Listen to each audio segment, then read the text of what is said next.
आज हम लोग राही कहानी देखेंगे जो सुभद्रा कुमारी चौहान का है।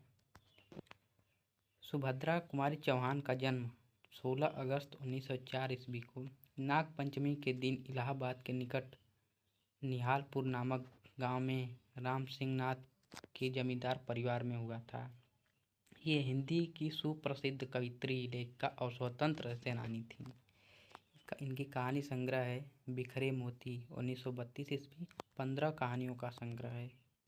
और दूसरा है उन्मादिनी 1934 ईस्वी, 9 कहानियों का संग्रह है। और तीसरा है सीधे साधे चित्र 1947 ईस्वी, 14 कहानियों का संग्रह है। अब आइए आते हैं कहानी पर।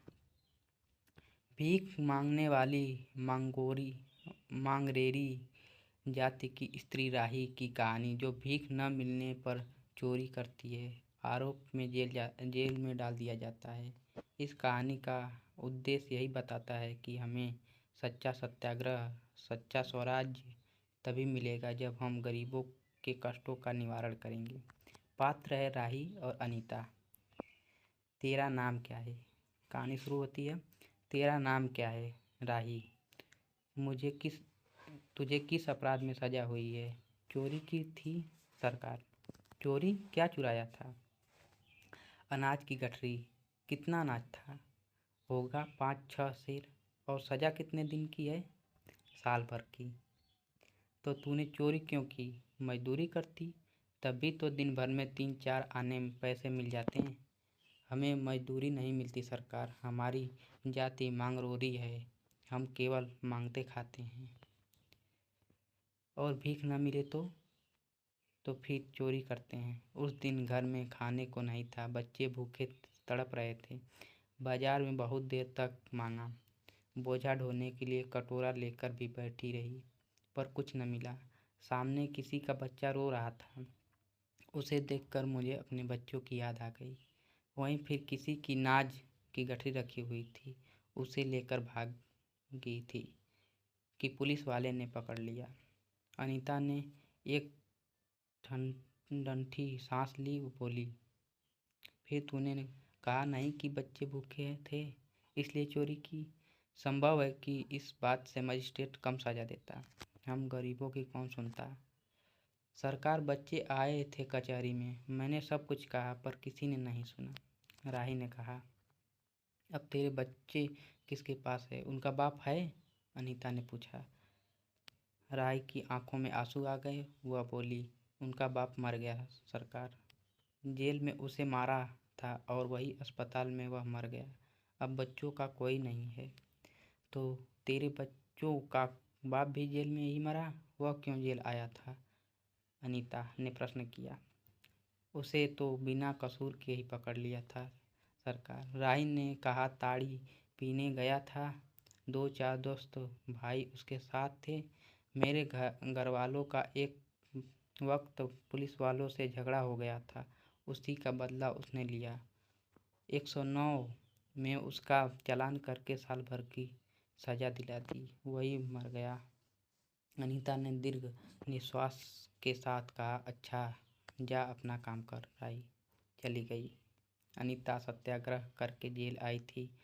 पहले उसे बी क्लास दिया गया था, फिर उसके घर वालों ने लिखा पढ़ी करके उसे ए क्लास दिलवा दिए।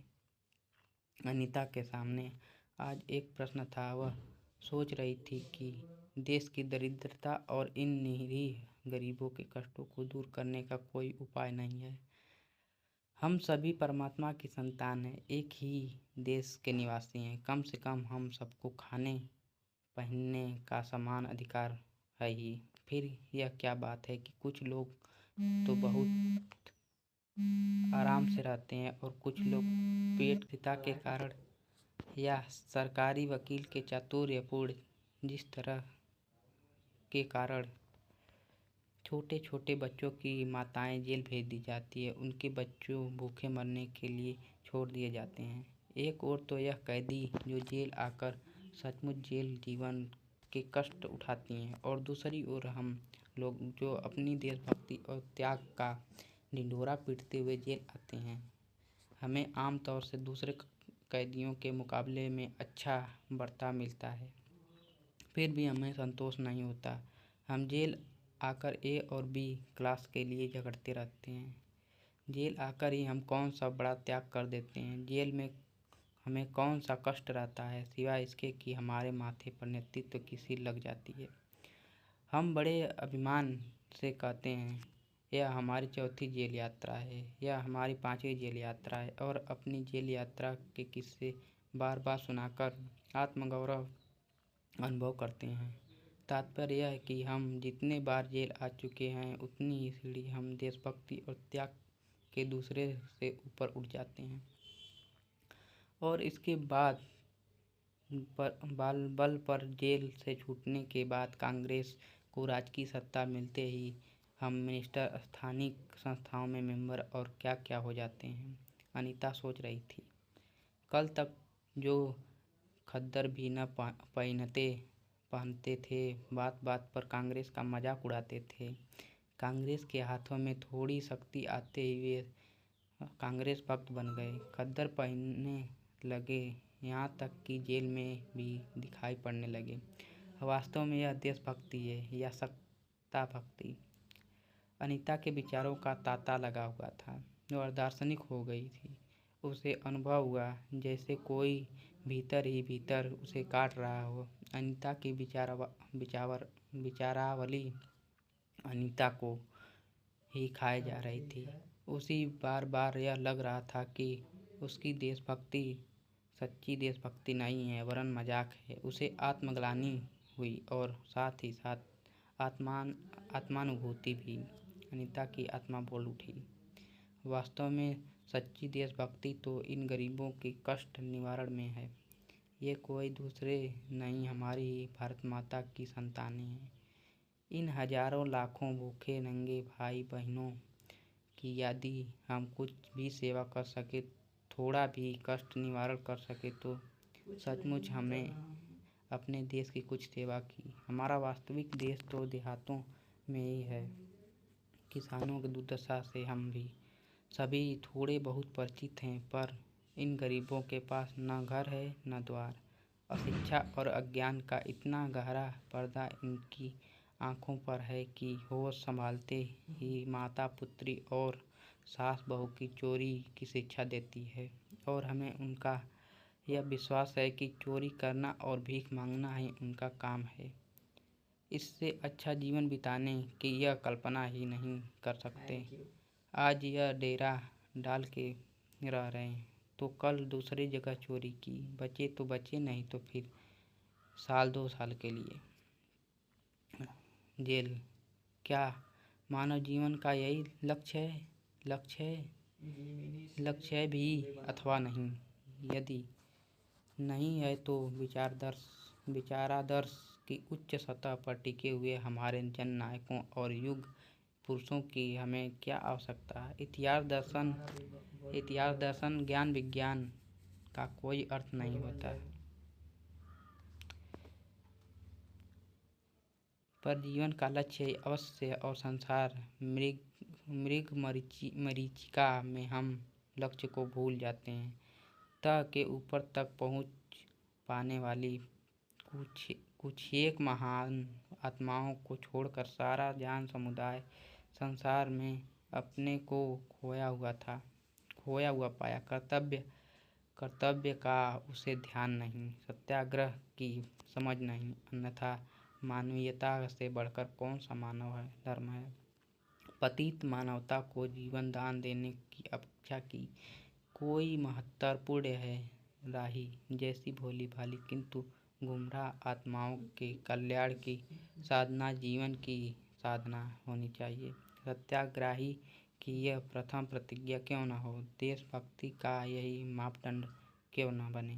अनीता दिन भर इन्हीं विचारों में डूबी रही। शाम को भी वह इसी प्रकार कुछ सोचते सोचते सो गई।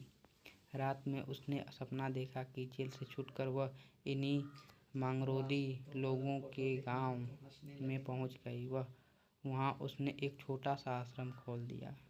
उसी आश्रम में एक तरफ छोटे छोटे बच्चे पढ़ते थे और स्त्रियां सूत काटती थीं, दूसरी तरफ मर्द कपड़ा बुनते हैं और रुई धुनकते हैं। शाम को रोज उन्हें धार्मिक पुस्तकें पढ़ाकर सुनाई जाती हैं और देश में वहाँ क्या हो रहा है यह सरल भाषा में समझाया जाता है। वही भीख मांगने और चोरी करने वाले आदर्श ग्रामवासी हो चले। यह रहने के लिए उन्होंने छोटे छोटे घर बना लिए हैं। राई के अनाथ बच्चों को अनीता अपने साथ रखने लगी। अनीता यही सुख स्वप्न देख रही थी। रात में वह देर से सोई थी। सुबह 7 बजे तक उसकी नींद न खुल पाई।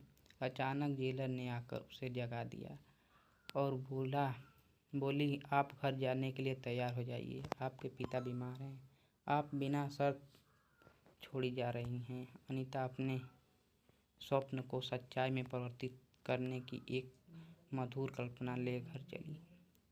कहानी यही खत्म हो जाती है, जो कि राही कहानी है, सत्याग्रह पर आधारित है। यह नेट ज़ारफ में ज़्यादातर इस कहानी को पूछता है, पात्र को पूछता है। पात्र अनीता और राही हैं, जो सुभद्रा कुमारी चौहान का है। बाकी अगले वीडियो में हम लोग इसका जो है वस्तुनिष्ठ प्रश्न को हल कर लेंगे, हम करा देंगे। धन्यवाद।